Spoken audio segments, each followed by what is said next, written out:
Broadcast is live నా కథా చర్చ లైవ్ ప్రేక్షక శ్రోతలకి ఆహ్వానం. నమస్కారం. నేను నారాయణ స్వామి శంకగిరి, బ్లూమ్ఫీల్డ్ హిల్స్, మిషిగన్ నుంచి. ఇవాళ మనతో కథని చర్చించడానికి మిత్రులు అన్నపూర్ణ దేవరకొండ హ్యూస్టన్ నుంచి జాయిన్ అవుతున్నారు. హలో అన్నపూర్ణ. నమస్కారం గురుగారు. బాగున్నావా? బాగున్నానండి, థ్యాంక్ యూ. ఈసారి నిజంగా మనం ఒక విభిన్నమైన కథని ఎన్నుకున్నాము. కథ పేరు విండో షాపింగ్. రచయిత్రి విజయ కర్రా. ఈవిడ వృత్తిరీత్యా సాఫ్ట్వేర్ నిపుణులు, డాలస్ టెక్సస్లో నివాసం ఉంటున్నారు. ఈ కథ నేను తానాపత్రిక సంపాదకుడిగా ఉన్న రోజుల్లో రచయిత్రి నాకు పంపించి చూడండి అంటే నేను కొన్ని సూచనలు చేశాను. ఆ సూచనలను అనుసరించి ఆవిడ కథని ఇంకా ఇంప్రూవ్ చేసి ఒక 2-3 రౌండ్స్ అయిన తర్వాత మాకిద్దరికి కూడా బాగుంది, కథ నచ్చింది అని చెప్పి నేను అప్పుడు 2015లో తానాపత్రికలో ఈ కథను ప్రచురించాను. నాకు ఆ విధంగా చాలా ఇష్టమైన కథ. మనం క్లుప్తంగా కథ చెప్పుకుంటే చూసేవారికి కూడా మనం ఏం మాట్లాడుతున్నాం అనేది అర్థమవుతుంది. క్లుప్తంగా కథ చెప్తావా? అసలు బ్యాక్గ్రౌండ్ ఏంటి, ఏం జరుగుతుంది? తప్పకుండా. Window shopping. శ్రోతలందరికీ నమస్కారం, శుభ ఆదివారం. మళ్ళీ మన థీమ్ కి అనుగుణంగానే ఈ వారం కూడా ఒక ఇండో అమెరికన్ ఇంటరాక్షన్స్ ని బేస్ చేసుకున్న ఒక అద్భుతమైన కథ. ఒక తల్లిగా, ఒక first generation or second generation parents అందరూ కూడా తెలుగు వారు ఎంపథైజ్ చేసుకోగలిగిన ఒక అద్భుతమైన కథ రాశారు విజయ కర్ర. ముందుగా ఆవిడకి అభినందనలు. ఈ కథలో ఒక టీనేజ్ కుర్రవాడు, ఒక 16, 17, 18 ఏళ్ల వయసున్న దాదాపు ఒక కుర్రవాడు, అతని జీవిత గమనంలో అతనికి అనుకోకుండా ఇవే నేమో హీరోయిక్స్ అనుకునే ఒక హిస్పానిక్ పిల్లవాడి పరిచయం. ఆ పరిచయం వల్ల ఒక చిన్న చెడు అలవాటు, చిన్న విండో షాపింగ్ అనే బుల్లి దొంగతనాలు చేయడం. అదేంటి వాళ్ళకి డబ్బుల కోసం, అలా కిక్ కోసం మాత్రమే. ఏదో రవితే ఏదో సినిమాలో చెప్తాడు, కిక్ కోసం ఏదైనా చేస్తానని. అలాగా కేవలం కిక్ కోసం అన్నమాట. అలా చిన్న దొంగతనాలు చేయడంగా అలవాటు అయ్యి, బాగుందిరా ఇదేదో, ఇదేరా సెలబ్రిటీ అంటే, ఇదేరా హీరో అనుకో, హీరోయిజం అనుకుని అలా సరదాగా చేస్తున్న పిల్లవాడు అతని జీవిత గమనంలో అతని తండ్రిని కోల్పోతాడు. ఎప్పుడైతే ఈ పిల్లవాడు ఇలా దొంగతనాలు చేస్తున్నాడు తండ్రికి తెలిసిందో, తండ్రి మందలిద్దాం దగ్గరకు వచ్చి స్ట్రోక్ వచ్చి చనిపోతాడు. ఆ విషయం తల్లికి తెలియదు. తల్లి సాధారణమైన మహిళ, కేకులు అమ్ముకుంటూ, పేపర్లో కూపన్లు కట్ చేసుకుంటూ, చిన్నగా తనకున్నంతలో కొడుకుని చదివించుకుంటూ అలా జాగ్రత్తగా పెంచుకొస్తూ ఉంటే, ఒక సడన్ గా ఈ ఫ్రెండ్ ఎవరైతే ఉన్నాడో అతను, లేదురా మనం డెవలప్ చేసి ఇంకొక రకమైన ఫ్రాడ్ చేద్దాం, సెటిల్ అయిపోతామేమో అన్నట్టు మాట్లాడితే, ఈ పిల్లవాడిలో కలిగిన అంతర్మదనం. ఈ కథంతా స్వగతంలో జరుగుతుంది, దాని గురించి మాట్లాడదాం. ఈ పిల్లవాడిలో జరిగిన అంతర్మదనం, లోపల వచ్చిన బాధలోంచి వచ్చిన ఒక నిర్ణయం, చివరికి ఏమైంది కథ అనేది ఒక ఇంట్రెస్టింగ్ లైనప్ తో అద్భుతంగా రాశారు విజయకర్ర గారు. అది క్లుప్తంగా కథ. క్లైమాక్స్ యూజువల్ గురువు గారు రివీల్ చేస్తారు. అదే క్లైమాక్స్ ముందే చెప్పేసుకుంటే మనకి ఆ సస్పెన్స్ పోతుంది, ఉత్కంఠ కొంత ఉండాలి దీంట్లో. సో మనం కథ మొదలు పెట్టే సమయానికి, కథ ఆబ్వియస్లీ ఈ 16 కథలే, 18, 19 ఉండొచ్చు. ఎందుకంటే హై స్కూల్ ముగిసి తాను ఒక కమ్యూనిటీ కాలేజ్ లో చదువుతున్నానని చెప్పుకుంటాడు. 18. వాడి పేరు ప్రశాంత్ అని ఉంటుంది. కాకపోతే స్నేహితులందరూ శ్యామ్ అని పిలుస్తుంటారు, శామ్ అని పిలుస్తుంటారు. ఇంకొకటి మనకు కనపడేది ఏమిటంటే, వాడు కొంచెం ఇండియన్ పిల్లవాడి లాగా కాకుండా అమెరికన్ పిల్లవాడి లాగా వేషధారణ కానీ, వాడి ప్రవర్తన కానీ, జుట్టు బాగా పొడుగ్గా పెంచి దానికి పోనీటైల్ లాగా ఒక రబ్బర్ బాండ్ వేసుకోవడం, ఒక టైప్ వేషధారణ, స్నీకర్స్ వేసుకుని బయటికి వెళ్ళడానికి తయారవుతూ ఉండటం. అలాగే తర్వాత తల్లి, నువ్వు ఇందాక ఇంట్రొడక్షన్ లో చెప్పినట్టు తండ్రి లేడు, తల్లి వాడిని పోషిస్తుంది, కేకులు ఇట్లాంటివి తయారు చేసి అమ్మి. వాడి తల్లితో మాట్లాడే విధానం కూడా తమాషాగా ఉంటుంది కొంత. ఒక జోక్ చేస్తున్నట్టు, ఏదో ఆమెకేమీ తెలీదు, తానే పెద్ద ఆరిందా అయినట్టు మాట్లాడతాడు. మాట్లాడిన తర్వాత వాడు కారు వేసుకుని బయటికి వెళ్తాడు. ఆ బయటికి వెళ్ళటంలోనే వాడి స్వగతంలాగా రచయిత్రి మనల్ని ఒక చిన్న ఫ్లాష్ బ్యాక్ లోకి తీసుకెళ్తాడు. ఆ ఫ్లాష్ బ్యాక్ లో టోనీ తోటి వీడి పరిచయం. అదొకటి చాలా ముఖ్యమైన ఘటన. బడిలో వీళ్ళిద్దరు కూడా హై స్కూల్లో ఉన్నప్పుడు దాదాపు ఒక 4-5 ఏళ్ల కిందట హై స్కూల్లో వీడు మొదటిసారి చేరినప్పుడు అక్కడ ఏం జరుగుతుంది, వీడి జీవితంలో ఏం జరుగుతుంది, టోనీ జీవితంలో ఏం జరుగుతుంది, టోనీ వీడికి ఎలా పరిచయం అయ్యాడు, వీడు ఊరు మారి అక్కడికి వచ్చాడు అంచేత ఆ హై స్కూల్ స్నేహితులు ఎవరు లేరు. అందులో ఆ క్లికిష్ గా ఉండే ఆ ఏజ్ గ్రూప్ లో ఏమిటంటే గబుక్కునే కొత్త వాడిని స్నేహం చేసుకోరు వాళ్ళు. అందులోనూ లుక్స్ ఆబ్వియస్లీ వేరే టైప్ మనిషి, వేరే రేస్ వాడు. అందుకని వీడు ఒంటరిగా కూర్చుని లంచ్ తింటూ ఉంటే లంచ్ రూమ్ లో టోనీ వచ్చి వీడి పక్కన కూర్చుని వీడితో స్నేహం చేసుకుంటాడు. అది మొదటి విషయం. విషయం, ఈ పిల్లవాడు, ఈ శామ్ అనే పిల్లవాడు, వాడు కొంచెం దుర్బలుడు, వాడు బలమైన వాడు కాదు, వాడు కొంచెం నాజుగ్గా ఉంటాడు, కొంచెం ఆడపిల్ల ఉంటాడు, స్లైట్ బిల్డ్, వాడి వయసు కూడా అంత ఉన్నాడు, 18-19 ఏళ్ల పిల్లవాడు ఇంకా 16 ఏళ్ల పిల్లవాళ్ళగా చిన్నవాళ్ళగా కనిపిస్తాడు అనేది మనకి ఆ డిస్క్రిప్షన్ లో అర్థం అవుతుంది. అంచేత ఇవన్నీ డిఫరెంట్ గా ఉంటాం మూలాన వాడు అప్పటికే స్కూల్లో బుల్లింగ్ కి గురవుతూ ఉంటాడు. He is a victim of bullying. టోనీతో పరిచయం అయిన తర్వాత టోనీ ఆ బుల్లీస్ ని ఎదుర్కొని వీడి తరపున బుల్లీస్ ని బెదిరించో వెనక్కి వాళ్ళకి గివ్ బ్యాక్ చేసో వీడిని రక్షిస్తాడు. సో ఆ విధంగా కూడా టోనీ పట్ల వీడికి ఒక ఆరాధన, హీరో వర్షిప్ ఏర్పడుతుంది. ఇది ఒక చాలా కీలకమైన మలుపు. అర్థమైందా? అక్కడి నుంచి వాళ్ళిద్దరూ అసలు ఈ విండో షాపింగ్ అనబడే షాప్ లిఫ్టింగ్ పెటీ క్రైమ్స్ లోకి ఎలా దిగారు అనేది ఎగ్జామిన్ చేద్దాం. You want to tackle that? Sure. So actually వీళ్ళిద్దరూ సరదాగా వెళ్ళి ఒక స్టోర్ లోకి వెళ్ళి దొంగతనం చేసినట్టు కూడా ఈ పిల్లవాడికి అర్థం కాదు, ఎందుకంటే is not even aware of such things. పరిగెత్తుకుంటూ బయటకు వచ్చి తప్పించేసుకుని, ఏ చూసావా అక్కడ 2 సెలబ్రిటీలు ఉన్నారు, పోలీసులు పట్టుకున్నారు, కానీ అందులో 2 సెలబ్రిటీలు ఉన్నారు, పట్టుకోలేకపోయారు అంటాడు. వీడికి అర్థం కాదు, మనకు అర్థమవుతుంది అనమాట. అంటే టోనీ తను చేసిన పని హీరోయిక్ గా తను ఒక సెలబ్రిటీలా పోస్ట్ చేసుకున్నాడు. ఈ పిల్లవాడు చాలా నెయివ్ గానే అప్పటిదాకా టోనీ నన్ను రక్షిస్తున్నాడు, అబ్బా నేను బుల్లి అవుతుంటే వీడు అసలు సూపర్ రా అని అనుకుంటున్నవాడు, ఇదేదో బాగుందే అంటే ఇది ఒక రకమైన సైకలాజికల్ ఇది కూడా. అంటే దుర్బలులు తమలో ఉన్న వీక్నెస్ ని ఓవర్కమ్ చేయడం కోసం they will latch on to something that looks heroic, that gives them instant gratification. ఇక్కడ దీన్ని రచయిత్రి శామ్ మనసులోకి పరకాయ ప్రవేశం చేసి వాడి అన్ని కథ అంతా కూడా శామ్ నేను అని చెప్పుకోవటంతో జరుగుతుంది, శామ్ తోటి జరుగుతుంది స్వగతంగా. అందుకని పాయింట్ ఆఫ్ వ్యూ కూడా పూర్తిగా శామ్దే. సో చాలా చాలా ఎఫిషియెంట్ గా, చాలా ఎఫెక్టివ్ గా శామ్ లోకి పరకాయ ప్రవేశం చేసి ఆ టీనేజర్ యొక్క మనోభావాల్ని ఒక దాంట్లో నుంచి చాలా బాగా పట్టుకున్నారు, చాలా బాగా ప్రజెంట్ చేశారు.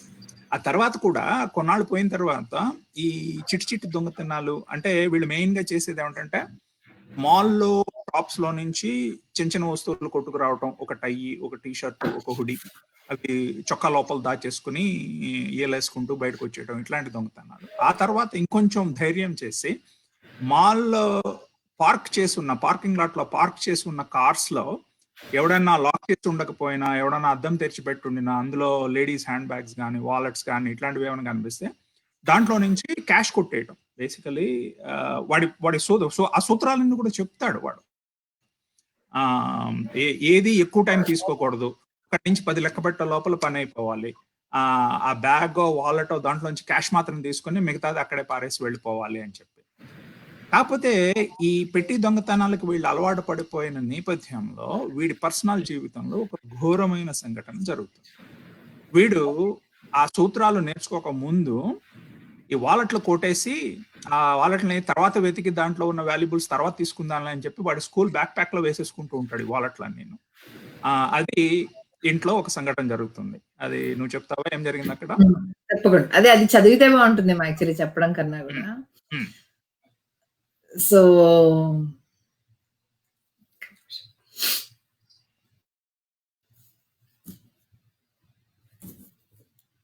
చేతిలో వచ్చిన 4 క్షణాల్లో కావాల్సిన వాలెట్, బ్యాగో వదిలించుకోవాలి. అది టోనీ చెప్పకుండానే నా అంతట నేను తెలుసుకున్న సత్యం. తొలి రోజుల్లో ఒకరోజు ప్యాక్‌లో ఉంచుకున్న పర్సులు నాన్న చూసేసాడు. బెల్ట్ ఎప్పుడు తీసుకున్నాడో గూడా తెలీదు. పిచ్చి కోపంతో కొడుతూ, తిడుతూ దెబ్బల వర్షం కురిపించాడు. ఇంట్లో అమ్మ లేదు, ఆపేవాళ్ళు లేరు. ఉన్నట్టుండి కొట్టడం ఆగిపోయింది.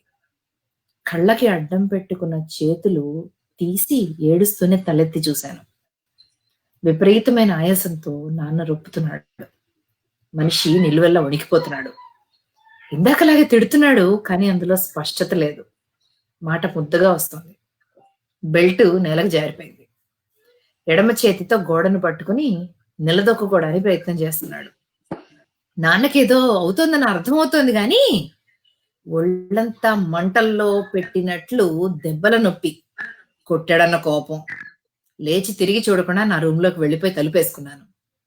ఓ 4 నిమిషాల తర్వాత గుర్తొచ్చింది. హెల్త్ క్లాస్‌లో స్ట్రోక్ లక్షణాల గురించి చెప్పిన పాఠం. తలుపు తీసి వేగంగా పరిగెత్తుకుని బయటకొచ్చి 911 కాల్ చేశాను. అప్పటికే ఆలస్యం అయిపోయింది. Yes. సో నాన్న చనిపోయాడు. ఒక విధంగా వీడితో ఇంటరాక్షన్ మూలంగా పోవడమే కాదు, ఒక విధంగా ఆ చావుకి వీడి కారణం, పరోక్షంగా వీడి కారణం అనేది కూడా మనకి కథలో కనిపించడమే కాదు, వాడు ఫీల్ అవుతాడు. ఆ గిల్ట్ ని వాడు ఫీల్ అవుతాడు శామ్. ఇది మనకి తర్వాత రాబోయే పరిణామాలకి ఒక బేసిస్ అన్నమాట. మొట్టమొదటి మనం ఇంతకు ముందు కథల్లో కూడా చెప్పుకున్నాం. కథ సమర్థవంతంగా రాసినప్పుడు, రచయిత సమర్థులైనప్పుడు కథలో రాబోయే పరిణామాల్ని ముందు నుంచి సూచనప్రాయంగా అటువంటి సూచనలు మనకు కనిపిస్తూ ఉంటాయి. ఇక్కడ శామ్ ప్రవర్తనలో మొట్టమొదటి ఇన్ఫ్లుయెన్స్ టోనీ గారితో స్నేహం, టోనీ యొక్క వ్యక్తిత్వం. ఆ తర్వాత రెండో చాలా ఇంపార్టెంట్ ఇన్ఫ్లుయెన్స్ వీళ్ళు ఇద్దరూ కలిసి డెవలప్ చేసిన విండో షాపింగ్ అనే పెట్టి క్రైమ్ ద్వారా వీళ్ళ నాన్నగారు చనిపోవడం. వీళ్ళ నాన్నగారు చనిపోయిన తర్వాత ఆబ్వియస్లీ అప్పటికే అంతంత మాత్రంగా ఉన్న వీళ్ళ ఆర్థిక పరిస్థితి ఇంకా దిగజారుతుంది. ఇప్పటికి కూడా వీడికి ఈ దొంగతనాల ద్వారా డబ్బు సంపాదించి తీరాలి అనేటువంటి నెసెసిటీ ఏమి లేదు. జీవితం ఏదో మాదిరిగా కొంత సాఫీగా నడుస్తోంది. బట్ అది ఒక థ్రిల్. ఈ క్రైమ్ నుంచి తప్పించుకోవటం అనేది ఒక థ్రిల్. ఈ పాయింట్ దగ్గర మనకి కథలో ఈ టోనీ నేపథ్యం నుంచి ఒక చిన్న విండో పరిచయం చేస్తారు రచయిత. వీడు టోనీతో కలిసి పద మా ఇంటికి వెళ్తామంటాడు. వాళ్ళ ఇంటికి వెళ్తే టోనీ మనకి అక్కడ రచయిత ఇచ్చిన డిస్క్రిప్షన్ ప్రకారం వాడు ఒక హిస్పానిక్ పిల్లవాడు. అలా డైరెక్ట్ గా చెప్పరు రచయిత్రి.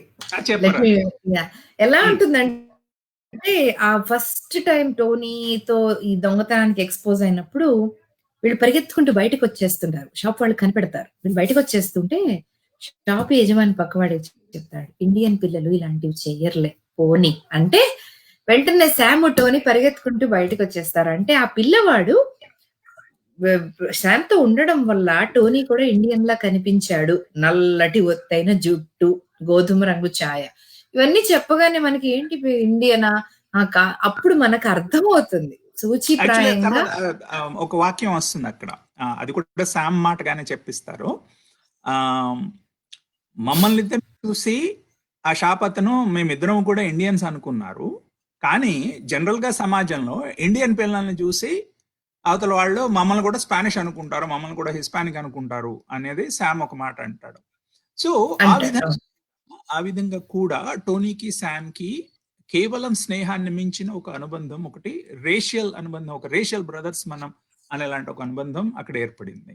ఎనీవే ఈ శామ్ గడు టోనీతో కలిసి వాళ్ళ ఇంటికి వెళ్ళినప్పుడు ఆ టోనీ వాళ్ళ ఇంట్లో వీడికి ఎదురైన ఆశ్చర్యం ఏమిటి అక్కడ? ఆ తల్లిదండ్రులు ఇద్దరు తెల్లవాళ్ళు. అప్పుడు శామ్ అనుకుంటాడు వీడేమో హిస్పానిక్ వాడు, ఇక్కడ తల్లిదండ్రులు తెల్లవాళ్లే కాకుండా బాగా వృద్ధులు.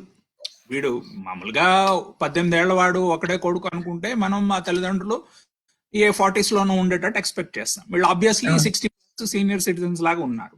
ఇదేమిటి అంటే టోనీ ఒక కథ చెప్పుకొస్తాడు.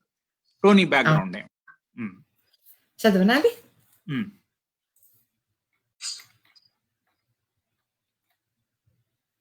Meet my mom Susan, dad Eric అంటూ తన పేరెంట్స్ ని పరిచయం చేశాడు. ఇద్దరు తెల్లవాళ్లే. నా మొహంలో ప్రశ్న చదివినట్టు రూమ్ లోకి వెళ్ళగానే చెప్పాడు, వాళ్ళు తన ఫాస్టర్ పేరెంట్స్ అని. వాళ్ళ ఒక్క కొడుకు గల్ఫ్ వార్ లో పోయాక 4 ఏళ్ల టోనీని వాళ్ళు చేరదీశారు. ఫాస్టర్ కేర్ లో టోనీని అప్పచెప్పే టైంకి అతని తల్లి ఇంకా ఒక కాలేజ్ స్టూడెంట్ అని మాత్రం ఎరిక్ వాళ్ళకి తెలుసు. అంతకు మించి వాళ్ళ గురించి ఏమీ తెలియదు. సో ఎవరో ఒక కాలేజ్ స్టూడెంట్ అమ్మాయి ఒక అనాథాశ్రమంలో వదిలేసిన ఒక హిస్పానిక్ పిల్లవాడిని ఈ ఎరిక్ అండ్ సూజన్ అనే ఒక కాకేషియన్ దంపతులు తెచ్చి పెంచుకున్నారు. సో మనకి ఇంతకు ముందు కథల్లో కూడా మనం ఈ రేషియల్ కనెక్షన్స్, రేషియల్ ఈక్వేషన్స్ ని మనం పరిశోధించాం. ఈ కథలో అలా చూస్తే మనకి ఈ ఇండియన్ అమెరికన్ పిల్లవాడు టోనీ ఒక హిస్పానిక్ అమెరికన్ పిల్లవాడు, అంతేకాకుండా అనాథ, and he was raised by an elderly Caucasian couple. ఒక 3-way ఇంటరాక్షన్ ఒకటి కనిపిస్తుంది. కాకపోతే మన కథలో ఫాస్టర్ పేరెంట్స్ పెద్దగా పోషించే పాత్ర ఉండదు. ఎందుకంటే ఈ టోనీ వాడికున్న తెలివితేటలు, వాడికున్న sharp mind, unfortunately it goes in the criminal direction.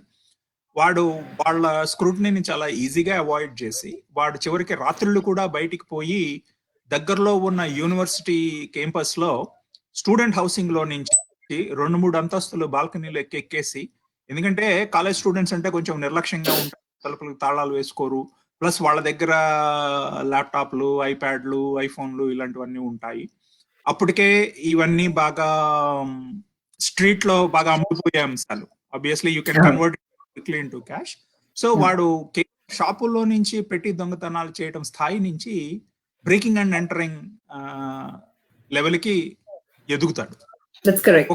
అట్లాంటి అడ్వెంచర్ లో శామ్ ను కూడా తీసుకెళ్తాడు. కానీ శామ్ దానికి పెద్దగా ఇష్టపడ్డు. ఒకటేమిటంటే, ఇది నా కంఫర్ట్ లెవెల్ ని దాటి వాడు కేవలం థ్రిల్ కోసం దొంగతనాలు చేస్తున్నాడు, అట్లాంటిది ఇది నేను ఇంకా పెద్ద స్థాయి నేరంలోకి వెళ్తున్నాను దీని ద్వారా అనేది వాడి మనసులో ఒక సూచన మొదలవుతుంది. ఇది కూడా రచయిత చాలా సమర్థవంతంగా ప్రవేశపెట్టింది. ఎందుకంటే ఫైనల్ గా వచ్చే ట్రాన్స్ఫర్మేషన్ కి ఇది కూడా ఒక పునాది అన్నమాట.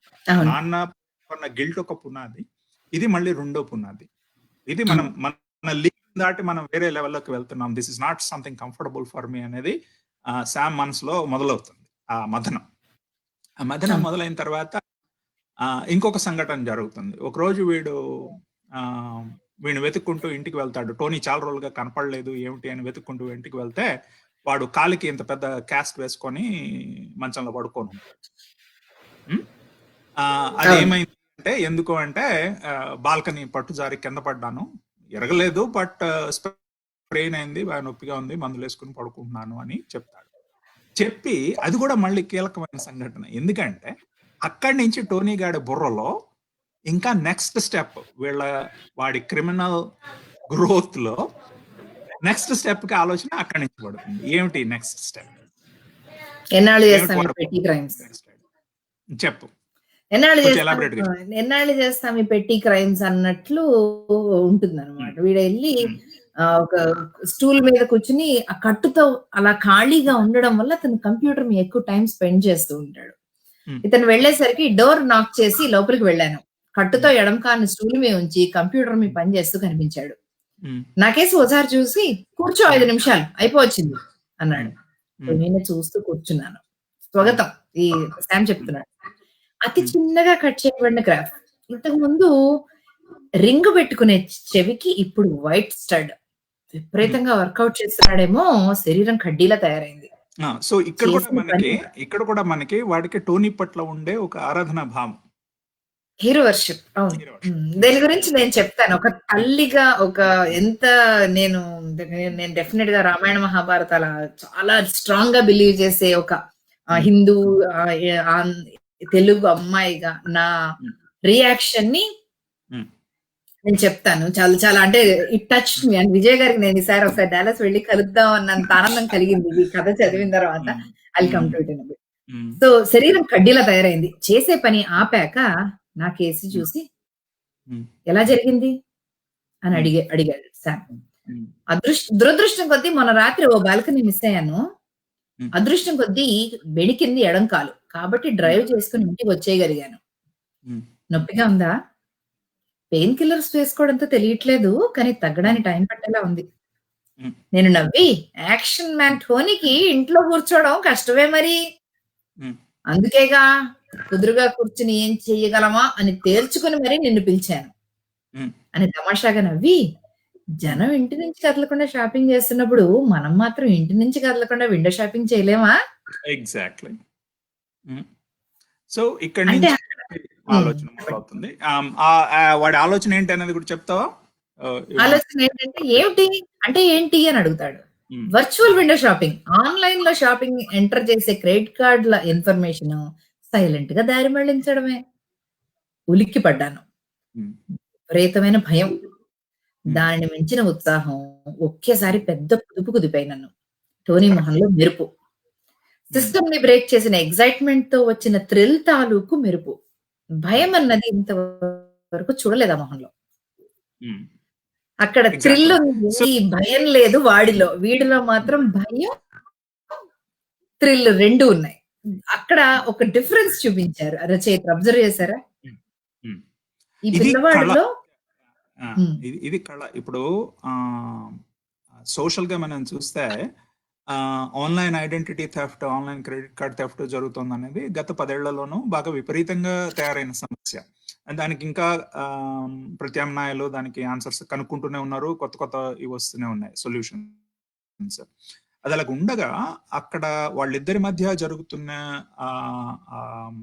ఇంటర్ రిలేషన్షిప్, ఇద్దరు వ్యక్తుల మధ్య రిలేషన్షిప్, ఇంటరాక్షన్, అది అలాగ ఉండగా ఆ ఇంటరాక్షన్ లో నుంచి శామ్ లోపల నుంచి జరుగుతున్న అంతర్గత పరివర్తన, ఆ రెండింటిని చాలా చాలా ఎఫెక్టివ్ గా హ్యాండిల్ చేశారు విజయ్. అక్కడ వాడి మీద ప్రెషర్ పెరుగుతుంది, శామ్ మీద ప్రెషర్ పెరుగుతుంది. ఇప్పుడు you know basically Tony wants him to participate in this next venture, next level of their crime venture, to do this credit card fraud. But something holds Sam back. Okay, ఇక్కడ రచనలో నిజంగా ఒక మంచి thrilling chase, ఒక police chase లాంటి కార్లు కూడా ఉంటాయి నిజానికి సీన్ లో. బట్ ఒక పరిగెడుతున్న దొంగ, వాడి వెనకాల వాడిని పట్టుకోవడానికి పోలీసులు, ఇంకా ఇతర ప్రజలు, ఈ ఒక చేజ్ లాంటి ఎన్వైరన్మెంట్ ని చాలా సమర్థవంతంగా నారేట్ చేసుకొచ్చారు. నిజంగానే నేనైతే ఇన్ఫాక్ట్ నువ్వు పాయింట్అవుట్ చేసేదాకా నేను అది గమనించలేదు. నిజంగా వాడి జరిగింది అనుకున్నాను నేను ఇదైతే. Something very interesting. It didn't actually happen to him, but నేను చెప్తాను. సో ఎప్పుడైతే వీడేం చెప్తాడంటే, టోనీ రే 2 వారాల్లో థ్యాంక్స్ గివింగ్ వస్తుందిరా, ఎలాగో నేను కదలలేను, సో ఈ లోపల నేను అంతా బ్యాక్గ్రౌండ్ ప్రిపేర్ చేస్తాను, థ్యాంక్స్ గివింగ్ రోజు పొద్దునే 10ంటికి వచ్చి కుమ్మేసుకుందాం అని చెప్తాడు. వీడు ఇంటికి వస్తాడు. ఇంటికి వచ్చిన తర్వాత వాడిని ఒక పీడకల, అది మనం పీడకల అనుకోవాలన్నమాట. వాడు నిద్రపోతుంటే మన రచయిత జరిగినట్టే చెప్తారు, మీరు కూడా జరిగింది అనుకునేలాగా. వీడు కార్ పుల్ చేస్తాడు, టోనీ ఇంటికి వెళ్దాం థ్యాంక్స్ గివింగ్ రోజు కదా అని. వెళ్తూ అలవాటుగా కార్ ని విండో ఏంటి మాల్ వైపు తిప్పుతాడు. అక్కడికి వెళ్ళి ఒక కారు ఇలా హాఫ్ విండో డౌన్ చేసి ఉంటుంది, పర్స్ కనబడుతుంది. వీడేం చేస్తాడు, టక్కన ఏదో పెట్టి ఇలా పర్స్ బయటికి తీసి అది వెతుక్కుండగా టక్కన లేడీ వచ్చి హే మ్యాన్ అంటుంది. వీడికి అర్థమైపోతుంది దొరికిపోయానని. అంతే, అక్కడి నుంచి పరిగెడతాడు. చాలా మంది తరుముతారు. వీడికి ఆయాసం వచ్చేస్తూ ఉంటుంది, పరిగెడతాడు, చెమటలు పట్టేస్తాయి. అమ్మో దొరకకూడదు, భగవంతుడా ఈ ఒక్కసారి కాపాడు, దొరకకూడదు, అమ్మ ఏమైపోతుంది, బాబోయ్ నాన్న అయిపోయినట్టు అమ్మకి ఏమైనా అయిపోతే. వీడిలో అంతర్మదనం, బాధ, అవన్నీ అద్భుతంగా చెప్తారు రచయిత్రి.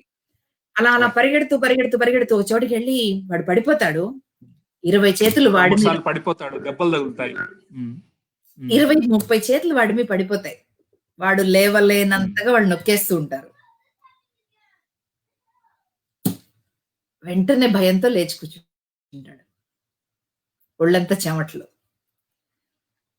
అప్పుడు వాడికి అర్థం అవుతుంది, మళ్ళీ నారాయణ స్వామి గారికి ఏదో వచ్చింది, టెక్నికల్ ప్రాబ్లం వచ్చింది. అప్పుడు వాడికి అర్థం అవుతుంది, ఆహా ఇప్పుడు లేదన్నమాట, ఏదో జరిగింది, పీడకల అని వాడికి అర్థం అవుతుంది. ఈ 2 వారాల్లో ఎన్నిసార్లు వచ్చిందో పీడకల అని క్లాక్ వైపు చూసుకుంటాడు. క్లాక్ లో అప్పుడే 12 దాటుతుంది ముళ్ళు. థ్యాంక్స్ గివింగ్ డే ఎంటర్ అయింది.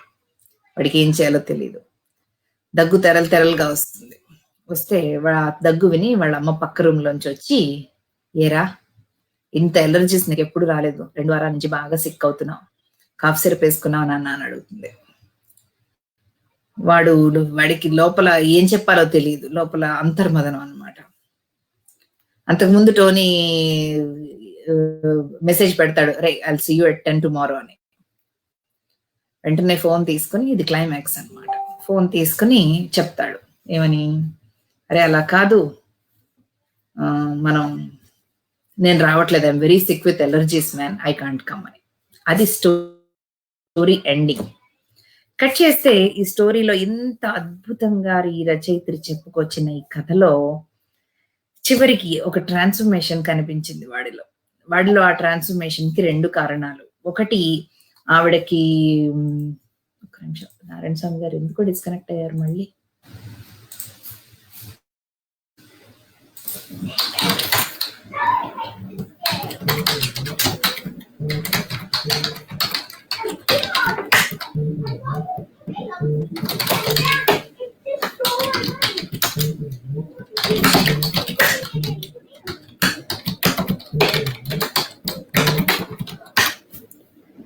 వస్తున్నారు, జాయిన్ అవుతారని చెప్పారు. సో అట్లాంటి పరిస్థితుల్లో ఏం జరుగుతుందంటే ఈ రచయిత చాలా అద్భుతంగా దాన్ని నడిపిస్తారు. అక్కడ ఏంటంటే అతని కాన్ఫ్లిక్ట్ ఇంటర్నలే, నిజంగా సంఘటన జరగలేదు, అదొక పీడకల మాత్రమే. కానీ ఆ పీడకలలో ఏం జరిగింది, పట్టుబడ్డాడు. ఆ పెట్టి క్రైమ్ లో అతను పట్టుబడ్డాడు. పెట్టి క్రైమ్ లో అతను పట్టుబడి అయిపోయింది, దొరికిపోయాడని అతనికి అర్థమైపోయింది. వాళ్ళ అమ్మకి కనుక తెలిస్తే వాళ్ళ అమ్మ ఏమైపోతుందో, వాళ్ళ నాన్నకి జరిగింది వాళ్ళ అమ్మకి జరుగుతుందేమో అన్న భయం అతన్ని నిద్రలోంచి దిగ్గున లేపి టోనీకి, no ma'am I'm down with allergies, I can't come అని పెట్టేసి, ఆ ఎండ్ వచ్చే దగ్గర ఒక సున్నితమైన పాయింట్ ని ఒక తల్లిగా, అంటే నాకు ఒక టీనేజ్ అబ్బాయి ఉన్నాడు, నాలో ఎంతో అంతర్మదనం జరిగింది గురుగారు. అది మీకు నేను చెప్దాం అనుకున్నప్పుడు మీరు టక్కన కట్ అయ్యారు. నేను ఈసారి లైవ్ ఆపదలుచుకోలేదు, కంటిన్యూ చేసేసాను. అందుకే చెప్పాను మీరు మళ్ళీ రండి, క్లోజ్ చేస్తాను. అదే ఇది మనకి ఫస్ట్ టైం ఇట్లాగా మధ్యలో బ్రాడ్కాస్ట్ కట్ అయితే నాకు అర్థం కాల, అంటే నువ్వు కంటిన్యూ అవుతున్నావా, నేను డ్రాప్ అయినా ఏంటైనది. బట్ ఎనీవే, సో కథ మొత్తం చెప్పేసుకున్నాం క్లైమాక్స్ తో సహా, కాబట్టి ఒక విధంగా సుఖాంతమైంది. మనకి కథలో చాలా బాగా ఇంట్రెస్టింగ్ గా మనల్ని ఎంగేజ్ చేసేది శామ్ అనే క్యారెక్టర్ లో జరిగేటటువంటి అంతర్మథనం, తద్వారా అతనిలో వచ్చే పరివర్తన. ఆబ్వియస్లీ అతను నేను అని కథ చెప్పటం వల్ల we are rooting for him, we want him to be successful, we want him to empathize చేస్తాము. ఆ కథ నేను అని చెప్పడం ద్వారా రచయిత సాధించిన ఒక మొదటి ప్రయోజనం అది. ఎందుకంటే మనం ఈ పాయింట్ ఆఫ్ వ్యూ అనేది మాట్లాడుకున్నాం, ఉత్తమ పురుష, మధ్యమ పురుష, ప్రథమ పురుష నారేషన్స్ ఎలా ఉంటాయి. అదే ఉత్తమ పురుష కథనం ద్వారా ఈ కథకు వచ్చిన అడ్వాంటేజ్ అది. ఇందులో రచయిత చాలా సమర్థంగా చేసింది. ఆవిడ లేడీ అయి ఉండి, ఆవిడ ఒక పేరెంట్ వయసు మనిషి అయి ఉండి, ఒక టీనేజ్ బాయ్ మనసులోకి పరకాయ ప్రవేశం చేసి ఆ కథ నేరేట్ చేసుకొని రావటం, వాడి ఇన్సెక్యూరిటీస్, తర్వాత వాళ్ళు వచ్చే మదనం, అది చాలా ఎఫెక్టివ్ గా రాసుకొచ్చారు. చాలా నచ్చిన పాయింట్ అది. రెండోది, నేను ఇందాక ఆల్రెడీ ప్రస్తావన చేశాను, ఒక 3-way రేషియల్ ఈక్వేషన్. ఇందులో రేస్ పెద్ద ప్రధానమైన పాత్ర పోషించదు కథలో కానీ కథనంలో కానీ, బట్ అంతర్గతంగా అండర్లైన్ గా ఒకటి ఉంది. మనం కథ ఇద్దరం చదివిన తర్వాత మనం బేసిక్ గా మాట్లాడుకున్నప్పుడు ఒక మాట అనుకున్నాం, ఏమిటంటే కొంత స్టీరియో టైపింగ్ జరిగింది కథలో. ఒకటేంటంటే ఇండియన్ పిల్లలు మంచి వాళ్లే, ఇండియన్ పిల్లలు ఇట్లాంటివి చెయ్యరు అనేసి పోలీసులు అనుకోవటం, ఆ పోలీసు సెక్యూరిటీ అన్నప్పుడు, అంటే మనకు ఒక మోడల్ మైనారిటీ, ఇండియన్ అమెరికన్స్, అమెరికాలో ఉంటున్న ఇండియన్స్ ఒక మోడల్ మైనారిటీ. వీళ్ళందరూ పెద్ద చదువులు వాళ్ళు, వీళ్ళందరూ సబర్బన్ మంచి కంఫర్టబుల్ హౌసెస్ లో ఉండేవాళ్ళు. ఇట్లాగా ఒక వ్యూ ఉంది. కానీ ఇప్పుడు శామ్ లాంటి మనుషులు, శామ్ లాంటి కుటుంబాలు కూడా లేకపోలేదు ఫర్ వాట్ ఎవర్ రీజన్. నేను ఈ కథ గురించి ఒక పబ్లిక్ వేదికలో ఇంతకు ముందు మాట్లాడినప్పుడు నేను అక్కడ చెప్పిన పాయింట్, కథలకి ఎప్పుడూ కూడా నిజ జీవితంలో ఏదో ఒక బీజం ఉంటుంది. తప్పకుండా ఫస్ట్ సీన్ అనేది నిజ జీవితంలో నుంచి పడుతుందా అంటే సమ్ పీపుల్ అబ్జెక్టెడ్, ఏమిటి మన వాళ్ళ ఇందులో ఇట్లాంటి పిల్లలు మన వాళ్ళల్లో ఉంటారని. అంటే ఎందుకుంటారు? విపులాచ పృథ్వీ అనేది ఇప్పుడు ఈ last census 10 years back census ప్రకారం ఇండియన్ అమెరికన్ అని చెప్పుకోదగిన జనాభా, అమెరికన్ జనాభాలో 1% ఉన్నారు. 1% ఉన్నారు అంటే దాదాపు 3 లక్షల పైబడి మన మనుషులు ఉన్నారు. సో మనుషులు ఉన్నప్పుడు there is going to be a variety of people. Not everybody is going to be doctor, not everybody is going to be PhD, not everybody is going to be successful lawyer. So రకరకాల కథలు ఉంటాయి, ఆ variety అది.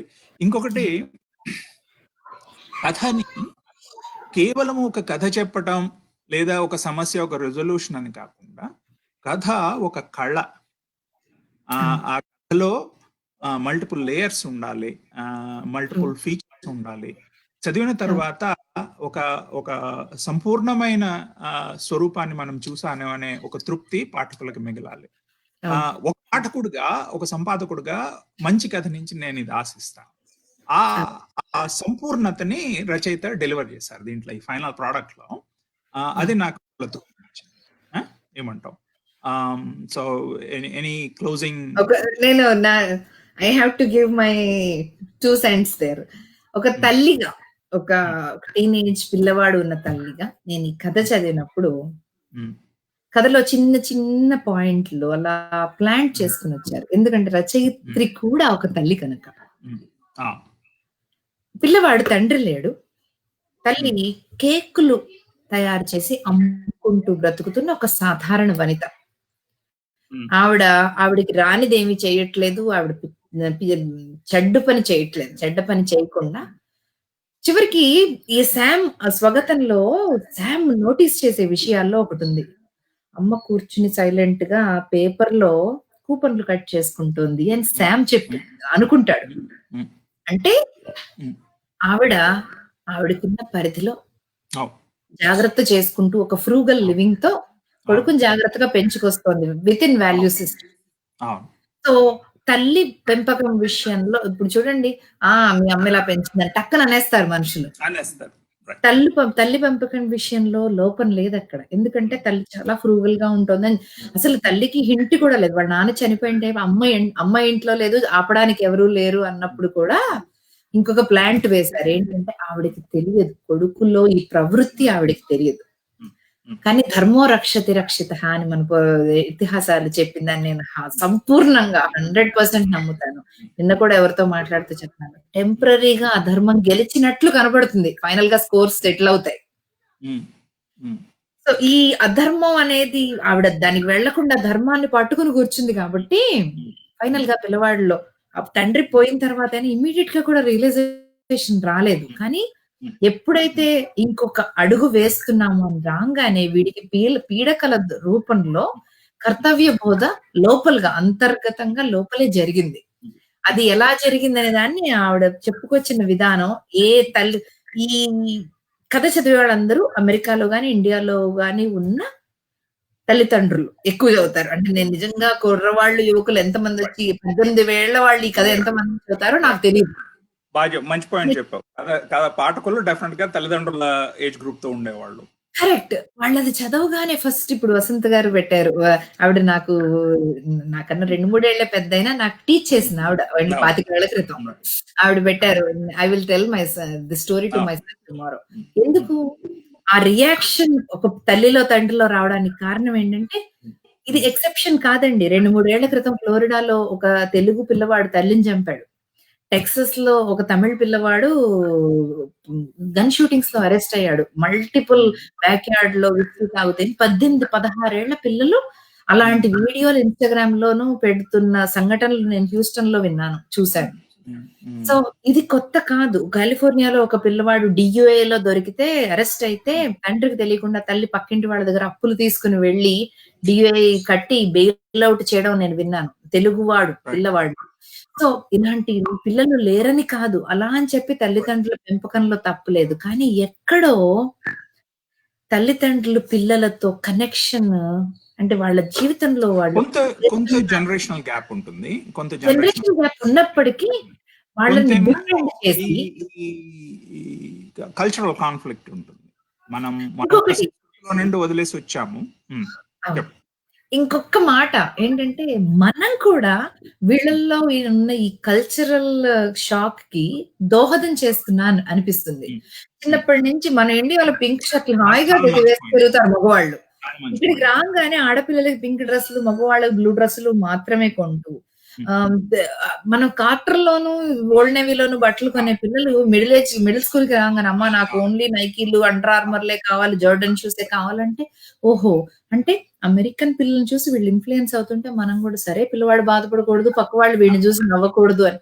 So, ఇన్‌హరెంట్‌గా ఇలా మనం American పిల్లల్ని మన పిల్లలు అనుకరిస్తూ ఉంటే మనం సపోర్ట్ చేస్తూ పోతున్నా ఇంకొకటి అబ్జర్వ్ చేశా.